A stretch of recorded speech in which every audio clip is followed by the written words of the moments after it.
রাগের মাথায় আপনি সন্তানকে বললেন তুই মর, ফেরেশতারা বলল আমিন। তোর ভবিষ্যৎ অন্ধকার, ফেরেশতারা বলল আমিন।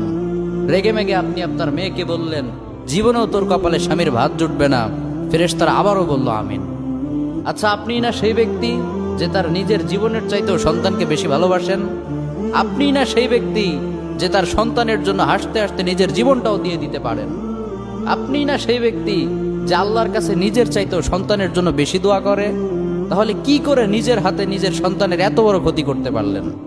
Doesn't make any sense. Common sense বলতে কিচ্ছু নাই আপনাদের? আপনারা কি জানেন না আপনাদের রাগের মাথায় বদদোয়া করাগুলো ফেরেশতারা আমিন বলে? দাওয়াতুল ওয়ালিদ আলা ওয়ালাদি, বাবা মা তার সন্তানের জন্য যেই দোয়া করে সেটা ভালো হোক কিংবা বদদোয়া হোক, আল্লাহ সেটাই কবুল করে নেয়। এজন্য খবরদার, নেভার কার্স ইউর চিলড্রেন। রাগের মাথায় কখনো সন্তানকে অভিশাপ করবেন না। খুব বেশি রাগ উঠে গেলে তার জন্য উল্টা